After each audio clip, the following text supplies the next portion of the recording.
What's up YouTube? Warrior Zoino here and welcome back to the Warrior Show. Today we're going to be talking about the world's funniest sports, or oddest sports. I don't even know what to title this video, but I found some good stuff. So sit back, relax, and let's get on with the video.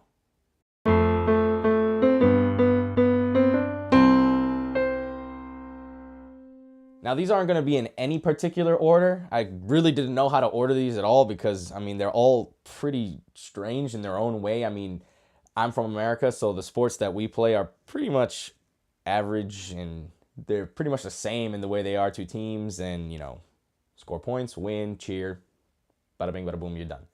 But these sports take it up to another level. So let's kick it off with number one. We have chess boxing. I have no idea who the heck came up with this, but it's basically that you and your foe sit inside a boxing ring and you play an average game of chess. And then after so many, rounds or whatever, you get up and you box each other and you try to knock each other out. And then at the end of that time, you go back to the chess. I can see how that maybe is fun for the first one or two rounds, but then after a while, which do I want to be better at? Is it better to be good at boxing where you can knock him out before you even have to, get in, you can knock him out early, or chess, you beat him without even having to get hit at all? I don't know. Interesting sport though. Number two on our list is cheese rolling. This sport is not only the most dangerous thing I've ever seen on the internet in my life, but it seems like it's the hardest sport to actually play. So let me just give you a basic rundown of the rules. You could probably tell from looking up a video anyways. You start on this giant grass steep hill. Everybody's at the top, right? And then they take this giant wheel of cheese and they roll it down. And everybody chases after the cheese to try to get it. And the one who gets it is the winner. But you have to see these videos of the people trying to run down this mountain. This thing is scary. You can imagine how many injuries this sport caused. And this is a sport, chasing cheese. Is this seriously a sport? Where was this made? The UK. Man, these guys got some imagination. Number three we have on our list is snow polo. Now, this one's not too far-fetched. We all know what polo is. I'm assuming we all know what polo is. It's when you ride on the horse and you hit the ball with the stick. It's like a soccer kind of thing, but you're on a horse. But the reason I picked snow polo is because I can imagine this getting very slippery. You're riding a horse. That thing has got to have four-wheel drive or at least some chains on the hoofs or whatever, because I think falling on a horse, falling with you on it, could get kind of dangerous. So I don't know. I don't see this one being too safe, but nonetheless, it was definitely one of the interesting sports. I didn't really know they played polo in the snow. Just makes it a lot of times harder. And man, that horse must hate waking up that morning. The next sport we have on our list is kanin hop. I do not know if I'm pronouncing that right, so don't quote me on that, but the translation from what I can tell is bunny hopping. So if you ever seen one of those horse equestrian shows where the horse runs up to those poles and then jumps over and it's got to do it all graceful, yeah, they have that for bunnies. All right, this was invented in Sweden. Don't quote me on that, but I'm pretty sure that's where the research led me to. So yeah, these people have a bunny on a leash and then they take it to the pole and the bunny got to hop over. I can get behind this sport. This is kind of cute, But the next one, I don't even know where to start.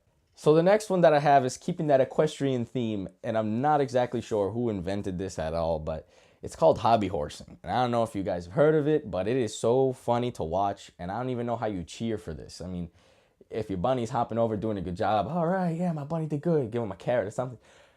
But hobby horsing is literally, you guys just have to watch.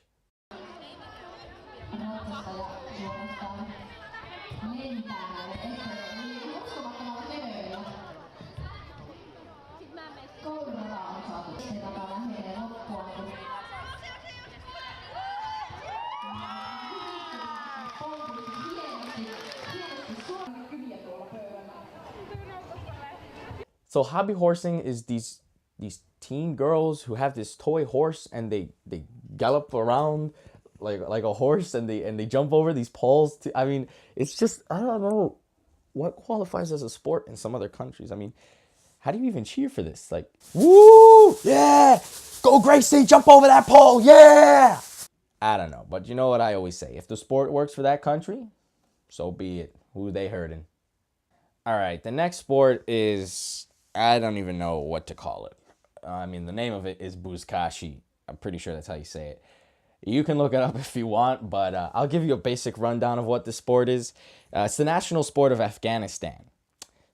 Fun fact. Buzkashi is you have two teams and you're all on horses and you have to get, I won't tell you what the object is yet, but you have to get this object, across the goal line. So it's pretty much like, football or soccer or rugby. It's like one of those sports, really. But the object is what makes this a little bit disturbing. The object they choose to use instead of, like a ball, football, soccer ball, any type of ball, they use the carcass of a goat. But they got to remove the head first. Yeah, I don't know why, but I know I can imagine how they kind of came up with this idea. Everybody showed up one morning and the ball was gone. They're all on their horses and they're like, "Oh no, what are we gonna play with now?" And that's pretty much how the sport got started. I mean, I don't know. Maybe they got a plethora of goats there and they could just keep using them as ball. I don't know. Maybe they brand them Nike, Adidas. Who knows? But nonetheless, this is the national sport of Afghanistan. And yeah, so you quite literally just ride your horse full gallop and you got to pick up the goat carcass and carry it across the goal line. It's pretty interesting to see how these other countries handle their sports. And I could just imagine, do crowds actually show up to watch this? I mean, that's pretty funny, but disturbing at the same time. Dude, is the ball prepared already? I don't even want to know. The next sport is invented in Finland and it's called wife carrying, where the husband, it makes sense, it's in the name, quite literally carries his wife on his shoulders and does like a marathon obstacle course kind of thing. And the man who has to do it with his wife on his shoulders the entire time. And if they win, they get a couple interesting prizes. So the prize you win for this sport when you cross the finish line first and, with your wife on your shoulders is you get her weight in beer, you get 5 times her weight in cash, and you get entry into the national competition that's held in Finland. So this is a pretty serious sport out there. So, lots of training got to go on here, not only for the runner, but for the wife on the shoulders, I don't even know what, they're just running out of ideas now. Next sport we have on our list is X-Arm. Now, this has been actually pretty recent on Facebook. It's not a recent sport, but it's been on Facebook, lots of videos about it. And basically how it goes is instead of like boxing or MMA or anything like that, it's a mix of arm wrestling and MMA. So, I know. So what you do is you take the other guy's hand, you got to hold on to it, right? Like hold on to it. You can't let these hands go. You're not arm wrestling or anything, you're just holding on.